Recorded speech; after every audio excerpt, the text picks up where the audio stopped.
A queima de combustíveis fósseis é responsável por inúmeros danos aos ecossistemas. Além disso, recursos como carvão, petróleo e gás natural são fontes de energia que um dia vão acabar. Para onde iremos recorrer? O que faremos para suprir as necessidades de desenvolvimento da humanidade? As fontes renováveis surgem como alternativa tanto para o presente quanto para o futuro. E esse é o tema do quadro Repórter PUC dessa semana. Hoje é quinta-feira, 31 de agosto. Começa agora o Espaço PUC, você por dentro do que acontece na universidade.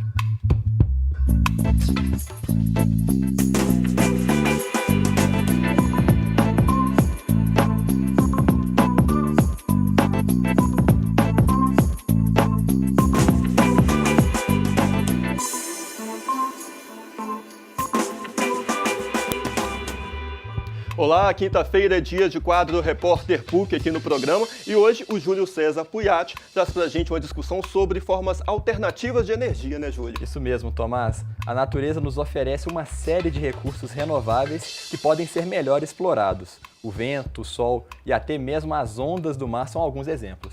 Pois é, e essas fontes, inclusive, já fazem parte de 43,5% da oferta interna de energia brasileira. Mas será que a exploração das fontes limpas podem realmente diminuir a maior parte dos impactos ambientais?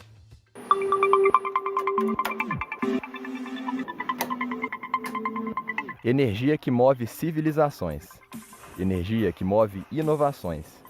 Energia que move o mundo. A grandeza que rege tantos processos, sistemas e ações é fundamental à humanidade.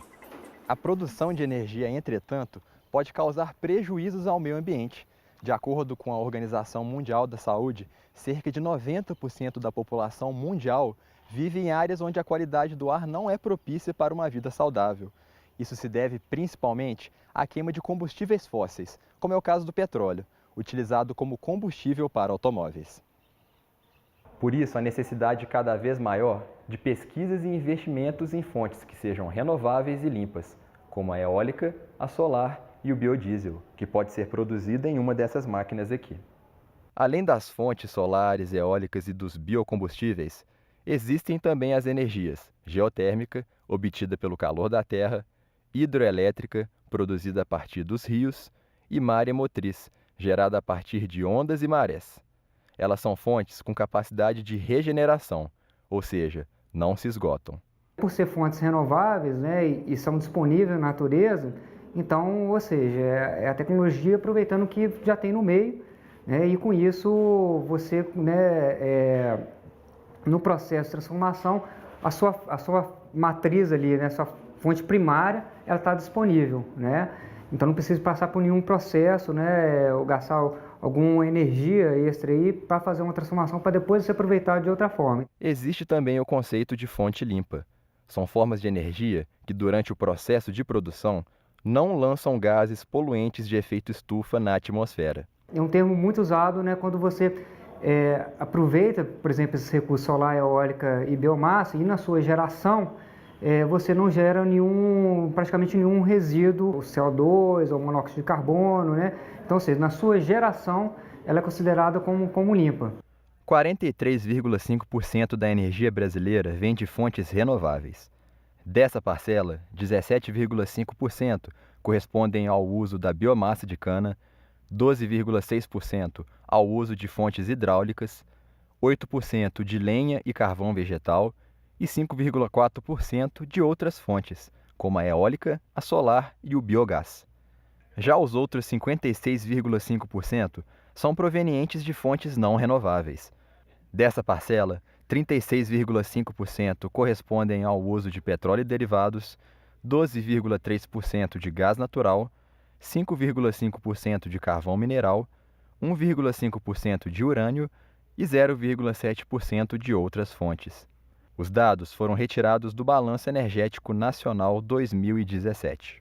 Conhecida nacionalmente por pesquisas na área da energia solar, o laboratório Green PUC Minas representa uma preocupação da universidade em relação aos benefícios da energia renovável e sustentável. Bem, a energia solar térmica ela está relacionada com o aquecimento de fluidos, ou de gases ou de líquidos.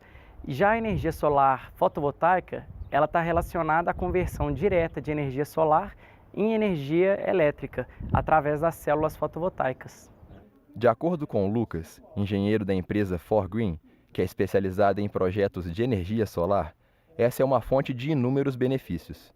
É uma energia que não gera nenhum tipo de emissão, né? Uma energia sem ruído, nem mesmo a emissão sonora ela causa. É uma geração mais confortável que convive melhor com a população. Tendo em vista que o Sol ele é a principal fonte de energia da Terra e que ele emite anualmente uma quantidade de milhares de vezes maior do que a consumida pelo homem, é uma grande valia utilizar essa fonte de energia. As energias limpas e renováveis, com certeza, são menos prejudiciais ao meio ambiente, mas a exploração intensiva dos recursos energéticos, independente do tipo ou natureza, pode causar desordem. Nesse sentido, o planejamento deve ser o melhor possível. De acordo com a segunda lei da termodinâmica, independente da origem dessa energia, gera uma propriedade chamada entropia, que, segundo um grande cientista chamado Boltzmann, ela se manifesta na forma de alguma desordem. Então, todo uso intensivo de energia gera impacto ambiental.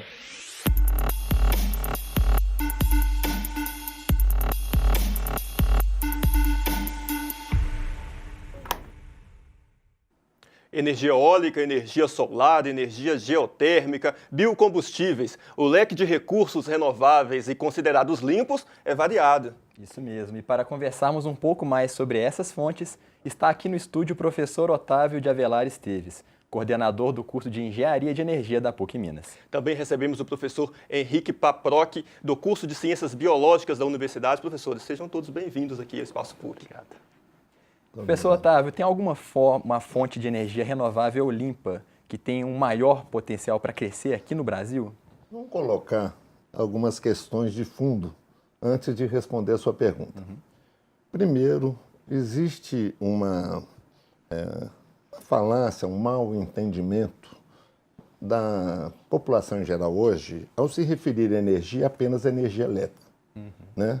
Você provavelmente não mora na PUC e deve ter vindo para a PUC TV usando energia num veículo. Sim. Combustível, né? É uma forma de energia. Então, quando a gente fala de energia, não estamos falando de energia elétrica. Não estamos falando de algo mais amplo.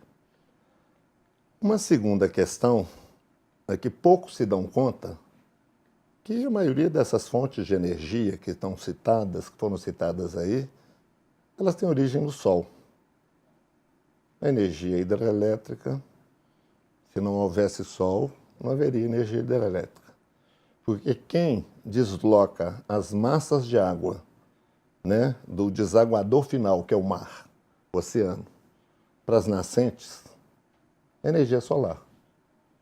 Portanto, em última análise, quando você está usando energia hidrelétrica, você está usando Sol. Se você está usando biomassa, você está usando Sol, a fotossíntese. Você está usando energia eólica, Sol. Porque os movimentos de vento, de ar, são decorrentes, né, de aquecimento diferenciado das massas de ar. Então, na verdade, a única fonte que poderia ser considerada dentro de um determinado prazo sustentável é o Sol.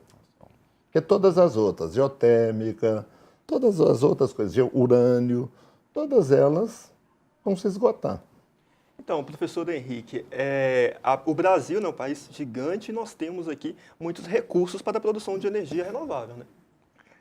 Sim, mas é sempre uma troca, a gente tem que pensar, porque na hora que a gente vai produzir biomassa vegetal que vai ser transformada em energia térmica para produção de eletricidade, ou quando vamos fazer biocombustíveis, a gente está também avançando em cima de áreas naturais. Então é uma troca de biodiversidade, recursos naturais por agricultura para poder se ter energia no final das contas. É uma escolha, né? É uma escolha. E professor Otávio, você falou da energia elétrica, né? A matriz energética elétrica brasileira é majoritariamente composta pela energia hidrelétrica, né? Você acha que deveria ser mais diversificada aqui no país? Não, o que é possível de suprimento com energia hidráulica, ótimo que seja. Agora, à medida que você vai esgotando os potenciais que podem ser explorados com reservatórios menores em termos de área alagada, você começa, né, na floresta amazônica. A maioria dos reservatórios vai ter um espelho d'água muito grande e o impacto certamente é muito grande, porque dentro dessa opção que o Henrique falou, né, você vai estar degradando floresta para aproveitar a energia hidráulica. Né? Até mesmo na eólica isso vai acontecer, né? A gente vai precisar daquele espaço. Existem estudos que mostram que existe um impacto em aves migratórias da produção de energia eólica. Então, qualquer produção de energia vai ter algum impacto no final das contas. A coisa é escolher e talvez ter uma matriz diversa o suficiente para minimizar o impacto em todas as áreas. Racional, né? Sim. Exatamente. Muito bem avaliada. Planejada, né? Planejada, né? Eu queria aproveitar uma coisa, né? Não é a geração da energia. Primeiro, esse termo, geração da energia à luz da segunda lei da termodinâmica, né? Ou da primeira também, isso é uma excrescência. A gente está tão imbuído da ideia de que energia é elétrica, que a gente fala de geração de energia pensando na geração de energia elétrica, mas na verdade nunca é geração. É uma conversão de uma forma em outra. Então, na verdade, não existe geração de energia. É que nem existe a solar, conversão. né? Que Solar, chega a luz idem, solar, né? e transforma A em energia. biomassa, idem, é a fotossíntese. Então, na verdade, e não é a geração, entre aspas, que é impactante do meio ambiente. Na verdade, são as conversões energéticas. Como eu tinha me referido na reportagem, toda conversão energética tem uma produção de entropia. E quanto mais rápido for o processo, maior é a geração de entropia, ou menos eficiente é o processo de conversão para modalidades que nos interessam, elétrica, ou o que quer que seja, e maior o contingente que vai gerar entropia, que em última análise vai gerar impacto. Então, na geração, entre aspas, e no uso, há a geração de entropia. Então, a demanda exagerada que o homem tem e crescente é que coloca uma interrogação. Interrogação é essa que nós vamos discutir novamente no segundo bloco. Vamos Deus agora quiser. para um rápido intervalo. E no próximo bloco nós vamos falar um pouquinho mais sobre fontes alternativas de energia. Fica aí que a gente já volta.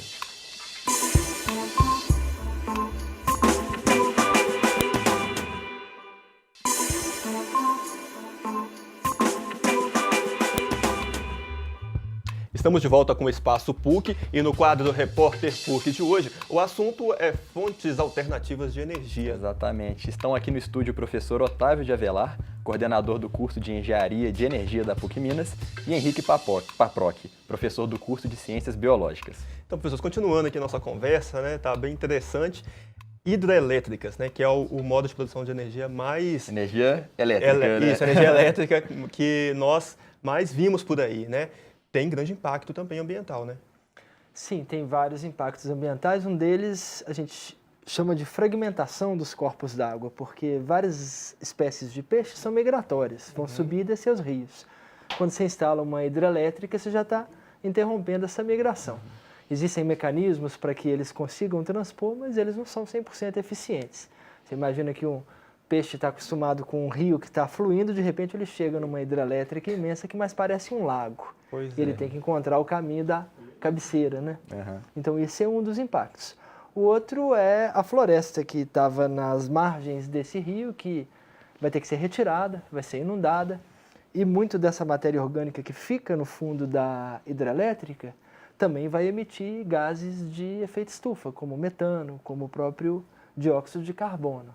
Então existem vários impactos relacionados às usinas hidrelétricas também. Sem contar as crateras que as fábricas de cimento deixaram para construir o barramento, né? O ferro que é utilizado O carbono no concreto, emitido pelas máquinas que trabalharam. Então, muitas das vezes a gente fica olhando só um foco nas coisas imediatas e não vê né?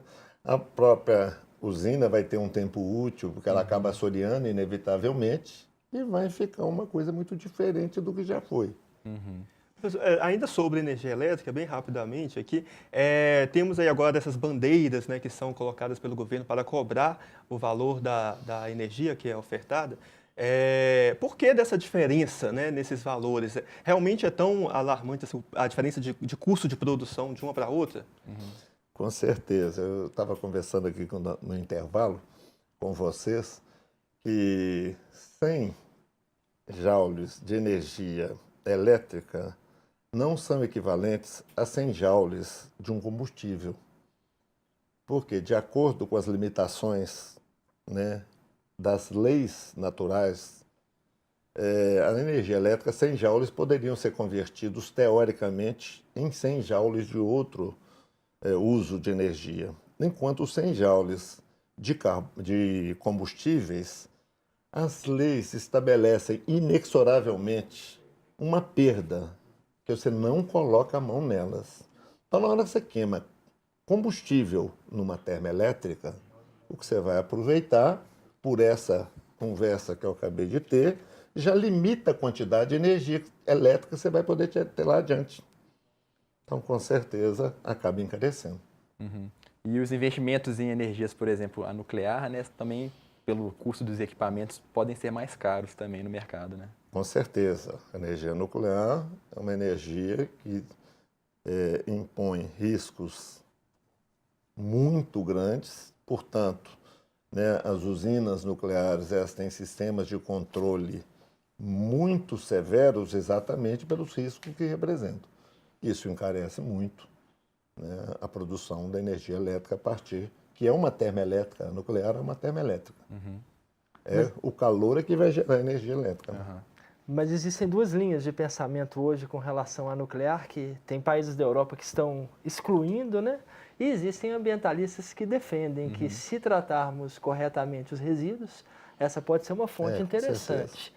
Então, a gente ainda tem muito que estudar e entender e tecnologias a desenvolver para utilizá-la bem, né? Eu diria que nem interessante, é quase que inevitável que a humanidade use a energia nuclear, né? Porque a densidade, né, a concentração de energia nuclear é exageradamente maior do que a concentração de energia nos combustíveis. Ela representa grande risco? Representa. E é exatamente o que a causa, exemplos, né, de vazamento. Por que a tecnologia nuclear é tão sofisticada. Não é isso? Professor Henrique, do ponto de vista da biologia, o que pode ser feito com esses resíduos? Resíduos nucleares? Nucleares. Hoje a gente não tem nada que pode ser feito do ponto de vista da biologia, que a gente saiba que possa ser reaproveitado, que possa ser reintegrado ao ambiente, ainda não temos. A gente tenta isolar esses resíduos do ambiente. Eu, com minha formação na área nuclear, inclusive, eu seria até menos otimista do que ele falou. Eu não tenho conhecimento, hoje nós não temos. Eu acredito que não vai haver. Bem provável que nunca vai haver. Forma de proteger, né, uma quantidade de rejeitos radioativos, né, que é gerado. A solução é encapsular mesmo e tentar isolar aquilo da natureza. A vida não lida bem com as radiações emitidas, isso é um fato. E ela não vai aprender a lidar. Assim. A gente tem que aprender a lidar com os resíduos. Pode até ter, lá na origem da vida, pode até ter lidado, mas as espécies hoje existem. Mas a gente vê também como aquele desastre que aconteceu no Japão, né, foram por forças externas. Houve um maremoto e por isso houve vazamento, né? Então, são alguns exemplos assim específicos. Mas a natureza não está isenta dessas possibilidades. Né? Por isso que quando você vai projetar uma termoelétrica nuclear de Angra, etc. e tal, você tem que prever até impacto de aviões. Aviões, assim, seja em guerra, ou seja por algum acidente, terremoto, tudo isso é previsto. E mesmo assim, lá no Japão, ainda teve vazamento. E como alterações do clima são um fato, a gente tem cada vez mais tempestades, cada vez mais desses eventos acontecendo. Aí Houston, né? O que está acontecendo com Houston hoje? Sim. E falando em alterações de clima, né, indo nessa contramão que a gente está falando sobre energias renováveis, os Estados Unidos, né, que é o país, acho que o segundo país que mais polui no mundo, saiu do Acordo de Paris, né, professor Henrique? O quão isso pode ser ruim para o futuro? Primeiro, um exemplo ruim para que os outros países sigam. Isso é uma das coisas. Mas, por outro lado, a sociedade americana, parte dela, pelo menos, teve investimentos na contramão do que aconteceu nesse governo. Então, a gente tem grandes empresas que investiram muito em minimizar o seu impacto ao ambiente. Empresas internacionais, mas sediadas nos Estados Unidos, com tecnologias muito simples. Então, existem as duas coisas dentro de um mesmo país. Pessoas com pensamento moderno, tentando minimizar essa emissão de carbono, impacto. Até mesmo governos estaduais que tiveram no seu planejamento minimizar as emissões, utilizar a iluminação mais econômica, mas, por outro lado, um governo federal com esse tipo de atitude, que é catastrófico, no meu ponto de vista. Com certeza. Professor, esses investimentos em energia solar e eólica, eles ainda enfrentam bastante resistência, né? Do ponto de vista do investimento. Na verdade, toda evolução tecnológica, ela começa do desenvolvimento de ideias, né, até a tecnologia se expandir e baixar custo. Isso é mais ou menos inevitável em todo desenvolvimento tecnológico. A energia solar já está num crescimento muitíssimo significativo. Né? A de primeira geração, que é baseada no silício. Nós já temos hoje, o Henrique estava comentando, quando a gente estava subindo, né? A existência já de lâminas de filmes que usam células fotovoltaicas orgânicas, não é baseada no silício mais, baseado na vida, baseado no carbono. E nós temos em Belo Horizonte, no campus do CETEC, Fundação Centro Tecnológico de Minas Gerais, uma fábrica que está produzindo esses filmes, a CESEM, né? Que, pelo que eu sei, é uma das pioneiras na produção em escala industrial, com grandes vantagens. Uma delas é não ter que ter a incidência perpendicular da luz solar, ela capta a luz difusa. E, gente, agora para finalizar, professor Henrique, tem como conciliar sustentabilidade com exploração energética? Se a gente for muito restrito na teoria da ecologia, não. Mas pensando que a gente pode jogar jogos de longa duração com a natureza ou de curta duração, dependendo dessas estratégias que a gente vai ter para sobreviver e ter energia elétrica, a gente poderia pensar de forma mais inteligente e cada vez mais nesses jogos de longa duração. Porque hoje em dia a gente está investindo muito no uso de curta duração, né? Exatamente. Professores, gostaria muito de agradecer a presença de vocês hoje. O tempo final, infelizmente, acabou. E obrigado mais uma vez pela presença. Minha parte, eu que agradeço. Obrigado. Agradeço, obrigado. Gente, antes de encerrar, nós vamos direto para nossa redação conversar com o Frederico Lomônaco, apresentador do Espaço CUT. Boa tarde, Fred. O que você traz para a gente amanhã? Boa tarde, Tomás. Boa tarde, Júlio. E amanhã no Espaço CUT eu recebo 3 convidados. As atrizes Dagmar BD e Mariana Carvalho, que vão se apresentar em Belo Horizonte entre os dias 10 e 20 de setembro, na segunda mostra Tudo, e também o cantor e compositor de samba, Mestre Linguinha. Então não perde, é amanhã às 5 horas da tarde, na TV Horizonte e PUC TV Minas. Fred, muito obrigado pela notícia aí. Pois é, recado dado. Amanhã é dia de Espaço CUT, mas na segunda-feira eu estou de volta com o Espaço PUC, às 5 horas da tarde. Eu espero por você. E você pode participar com a gente. Envie sugestões e comentários para o e-mail espaçopuc@pucminas.br e também pelas redes sociais da PUC TV.